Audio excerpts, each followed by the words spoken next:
Having discussed three cases of master theorem, let us have a closer look at the master theorem so that we can understand how are these cases working for an arbitrary relation, and how are we able to conclude just by looking at the recurrence relation and with parameters such as n power log a base b and f of n that the solution to the recurrence is so and so. So let's look at this one, the generic one. It says A subproblems each of size n by b, and there is a cost to combine partial solution that's given by this function. And when your subproblem its base case, there is a constant time to solve that. So all that master theorem says is you look at n power log a base b and f of n. And case 1 says f of n is order of n power log a base b minus epsilon. If you satisfy this, which means the asymptotic growth of this is smaller compared to the growth of n power log a base b. Then we said solution to the recurrence is theta of n power log a base b. And this one must be true for some epsilon greater than 0. Case 2 says asymptotic growth of this and this are one and the same, f of n and n power log a base b. In such a case, along with n power log a base b, we should multiply the number of levels, which is log n base b. Third case says f of n grows much faster, which means omega of n power log a base b plus epsilon. Along with that, we also check whether a times f of n by b is less than or equal to c times f of n for some c's strictly less than 1. If this is satisfied, we conclude the solution to the recurrence is theta of f of n. Correct, this is all we did. Now let us pay attention to each of them so that we can bring out some good insights. As always, let's look at a couple of examples. Through that we can infer some interesting things. So let's look at this. So on one side, f of n is n log n. On the other side, n power log a base b is n power log 2 base 2, which is n. So now we are comparing f of n and this. So f of n is n to the power n log n, and let's assume we are trying to look at whether we satisfy case 1 of master theorem. So this is n to the power log 2 base 2 minus epsilon. So now the question is, does there exist epsilon greater than 0 such that n log n equals this? You can see that over here it is n log n, over here it is order of n to the power 1 minus epsilon, and there is one n over here also there is one n. Suppose you take epsilon to be really small, say 0.001, which means this will become n to the power close to 1, 0.99 and so on. And certainly it is not true, and so n log n is not order of this for any epsilon greater than 0, which means case 1 of master theorem is not applicable. So n log n is not order of n power 1 minus epsilon for any epsilon greater than 0, So case 1 of master theorem is not applicable. Next, look at is n log n theta of f of n and f of n is n log n. Is it theta of n power log a base b? Answer is no. N log n is not theta of this, so which means case 2 of master theorem is not applicable. Next, look at n log n is n log n omega of n power 1 plus epsilon. So n log n equals omega of n to the power log a base b plus epsilon, which is 1 plus epsilon. Now, is this true? Is it true that n log n is omega of n to the power 1 plus epsilon? So, you can see that this can be written as n into n power epsilon. So, this n and this n will get cancel out. Then ultimately you are comparing log n and this, which means here is a fundamental question, and is log n equals omega of n power epsilon for some epsilon greater than 0.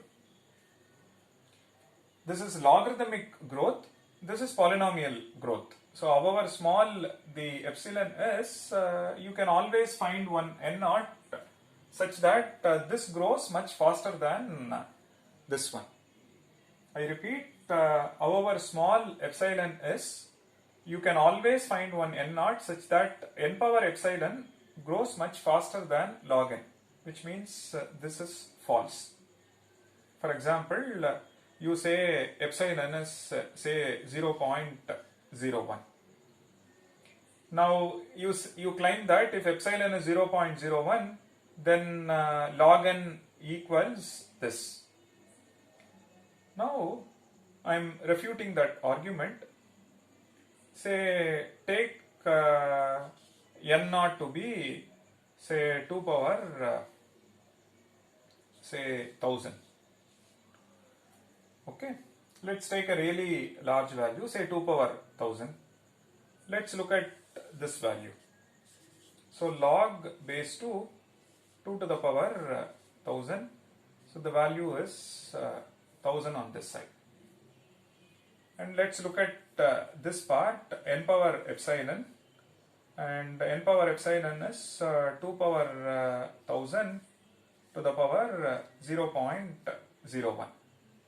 So this becomes 2 power 10, which is 1024. If we say that log n is omega of this, which means log n is some constant times n power epsilon, right? But you can see that on this side it is 1000, on the other side it is 1024, so which means the inequality is false. So on one side it is 1000, on the other side it is 1024, which is false. So the message is this: if you choose appropriate n naught, and that may be really large, one can conclude that log n is not omega of n power epsilon for any epsilon. And you take 0.000001, then accordingly I'll increase my n naught.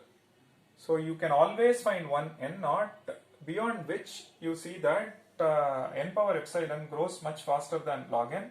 So this is false. So that shows that even case 3 is not applicable for this. So the interesting part over here is one recurrence relation which is of this type, but none of this you get to see that it is neither case 1 is applicable and nor case 2 nor case 3. So the message is there are recurrence relations which cannot be solved using master theorem. On the face of it, it appears like it is matching the template, so one can identify the appropriate case and plug in and conclude the answer. But it turns out that, for example, here is one for which master theorem cannot be applicable. So which means one has to solve this using recurrence tree method. There are many recurrence relations of this form which you cannot solve using master theorem, and one has to go for recurrence tree method. Now, why is this happening? So why is this happening? Let's pay attention to this again and get some other interesting observation. So case 1 of master theorem says, when you compare n power log a base b and f of n. So we basically compare these two and check the following. On one side you see that n power log a base b is asymptotically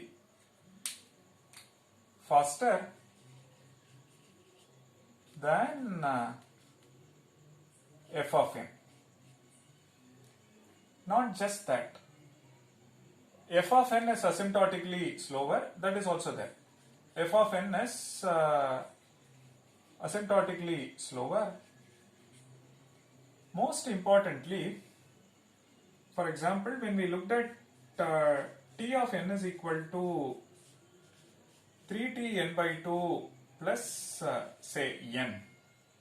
So solution to this recurrence was theta of n to the power log 3 base 2.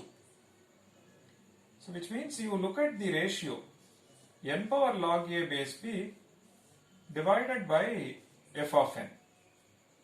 So in this case it is n to the power log 3 base 2 divided by n.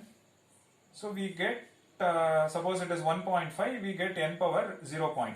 So we get n power epsilon for some epsilon greater than 0.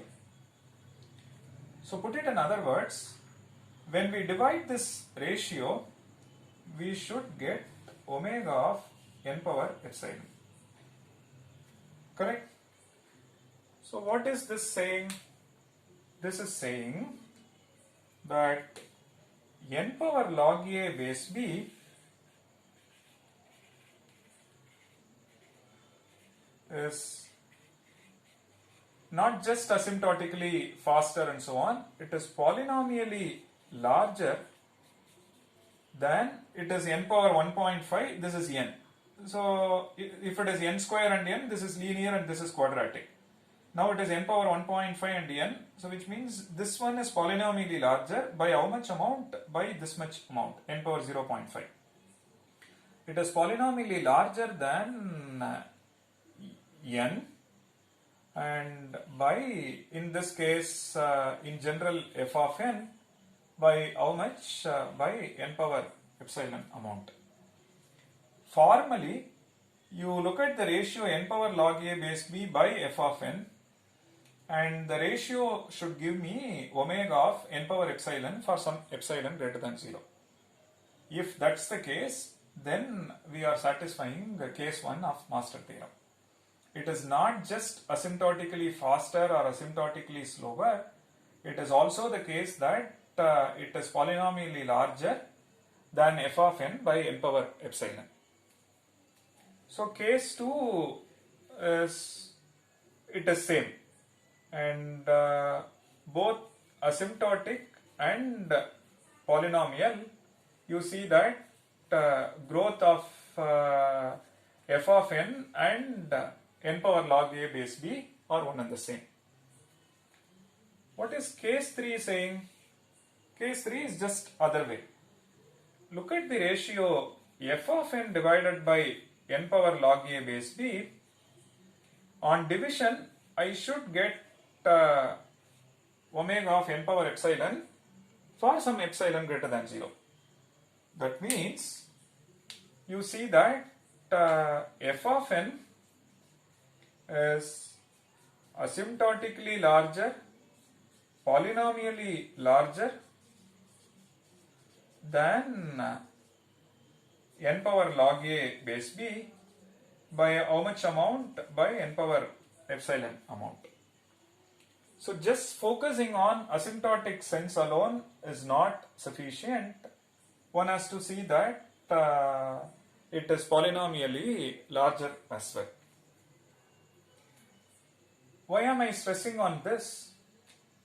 When we looked at t of n is equal to, say, 2t n by 2 plus n log n.